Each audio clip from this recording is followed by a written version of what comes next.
अस्सलाम वालेकुम, welcome to channel easy learning.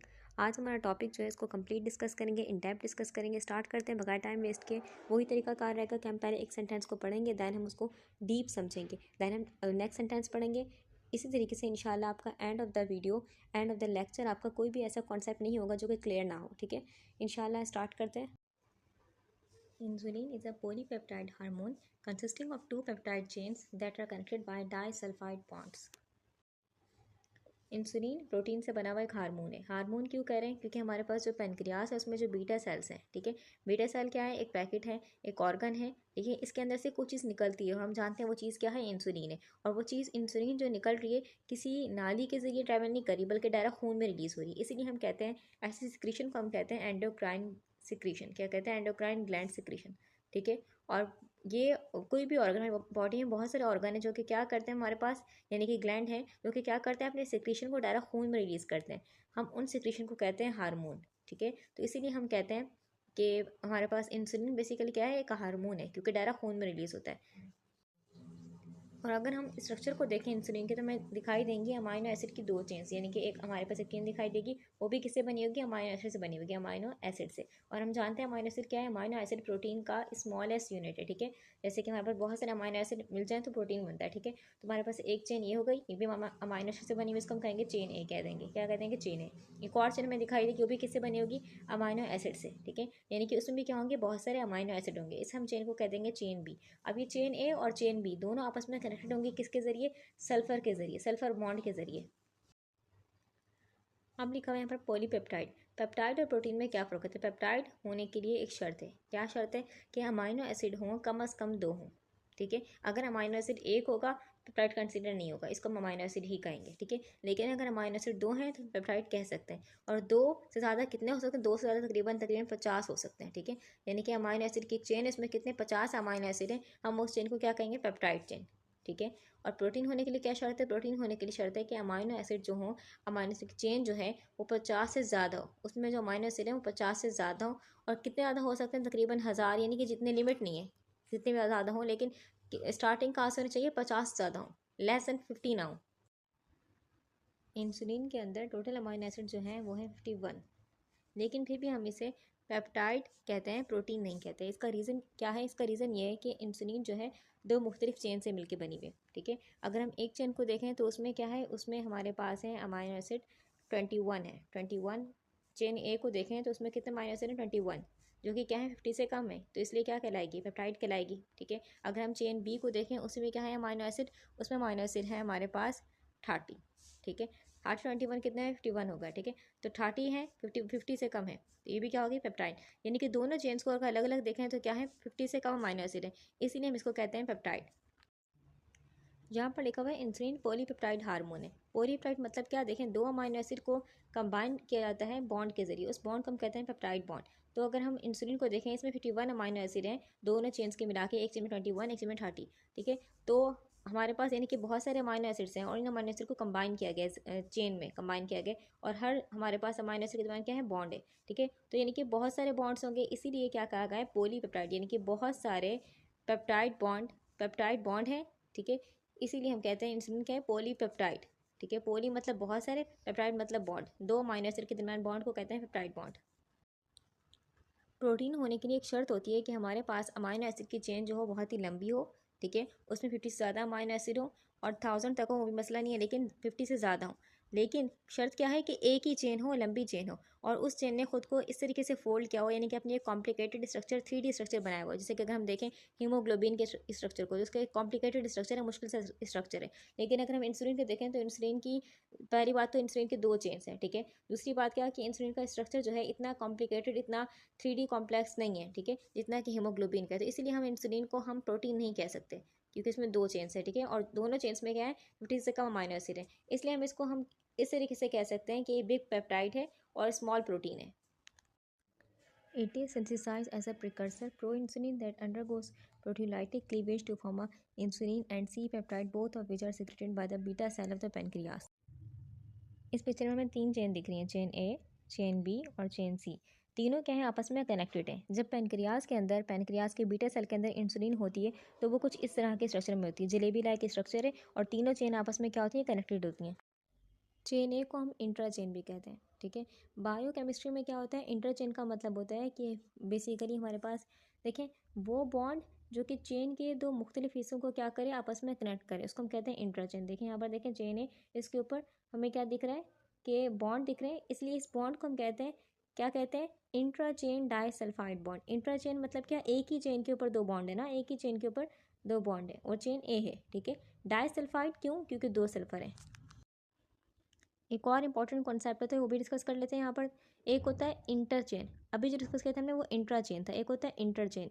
इंटरचेन का मतलब क्या होता है, इंटरचेन का मतलब होता है कि हमारे पास दो मुख्तलिफ चेन, ये चेन ए है और ये चेन बी है, इन दोनों को आपस में कनेक्ट किया गया है सल्फर बॉन्ड के जरिए, वही बात, ठीक है। डाइसल्फाइड बॉन्ड है, लेकिन बात क्या है कि दो मुख्तलिफ चेन है। अब इस हम दो मुख्तलिफ चेन्स को कनेक्ट किया गया, तो हम इस बॉन्ड को कहेंगे इंटरचेन, ठीक है। इंट्रा नहीं कहेंगे, इंटर, क्योंकि दो मुख्तलिफ चेन्स हैं।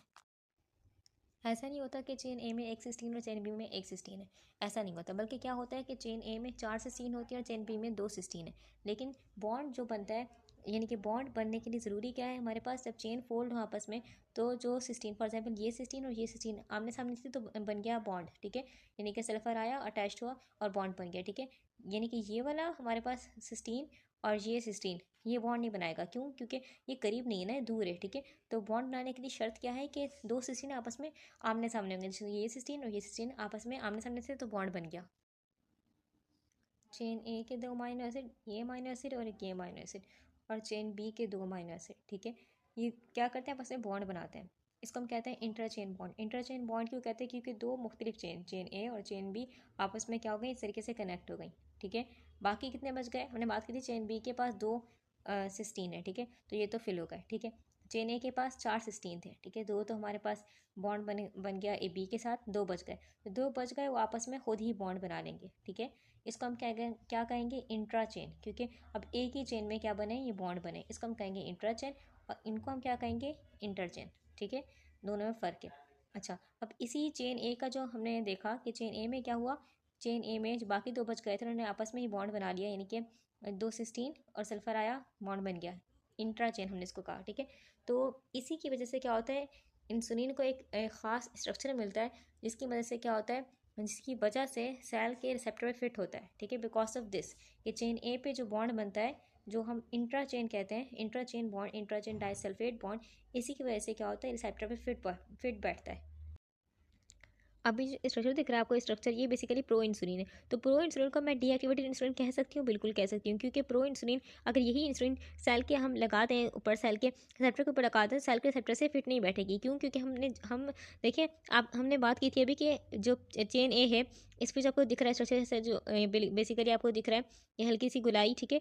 तो बेसिकली ये हिस्सा क्या होता है, रिसेप्टर से फिट बैठता है, ठीक है। तो अगर रिसेप्टर हम देखें ऊपर सी पेप्टाइड है, तो बेसिकली ये हिस्सा क्या हुआ है, छुपा लिया सी पेप्टाइड ने, तो इसको हटाना ही पड़ेगा, ठीक है। जैसे ही हमारे पास बीटा सेल के अंदर बनती है प्रो इंसुलिन, वैसे ही क्या करते हैं, बीटा सेल के अंदर एंजाइम होते हैं जो कि क्या करते हैं, इस सी पेप्टाइड चेन को काट देते हैं, ठीक है। तो अब ये हिस्सा क्या हो जाएगा, विजिबल। तो इस तरीके से हमारे पास ये क्या बन गई, एक्टिव इंसुलिन बन जाती है, ठीक है।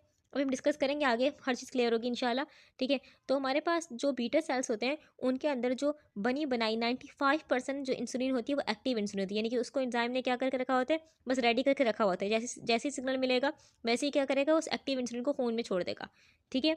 अच्छा, बाकी 4% या 5% हिस्सा वो होता है जो कि प्रो इंसुलिन होती है, यानी कि जिसकी सी पेप्टाइड कटी हुई नहीं होती, साथ रखी हुई होती है, साथ मिली हुई होती है, ठीक है। अब यहाँ देखें आपको क्या लिखा हुआ दिख रहा है कि अंडर गोज प्रोटियोलाइटिक क्लीवेज। देखें, हम जानते हैं कि इंसुलिन क्या है, इंसुलिन को हम स्मॉल प्रोटीन या फिर हम बिग पेप्टाइड भी बोलते हैं, ठीक है। तो बेसिकली प्रोटीन तो है ना, इसके अंदर अमाइनो एसिड है, पेप्टाइड बॉन्ड है, तो प्रोटीन तो है, ठीक है।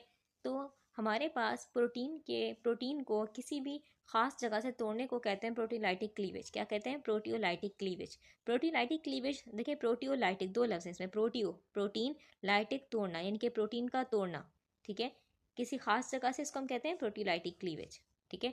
तो इसमें पढ़ा कि क्या होता है, प्रो इंसुलिन को तोड़ दिया गया, चेन सी हट गई, चेन वो भी आपस में मिल गई, तो इनकी चेन सी को हटाया गया, काटा गया, ठीक है। दैट्स वाई यहाँ पर लफ्ज़ क्या इस्तेमाल है, प्रोटीलाइटिक क्लीवेज।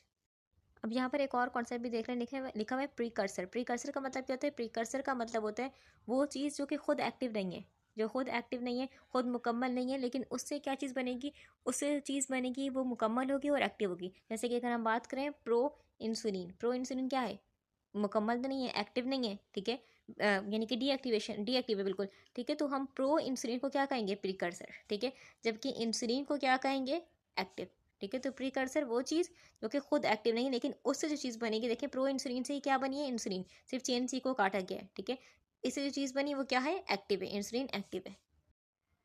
आगे चलते हैं नेक्स्ट सेंटेंस की तरफ। नेक्स्ट सेंटेंस हमारे पास है कि note, because insulin undergoes significant hepatic extraction circulating plasma insulin level में not accurately reflect insulin production.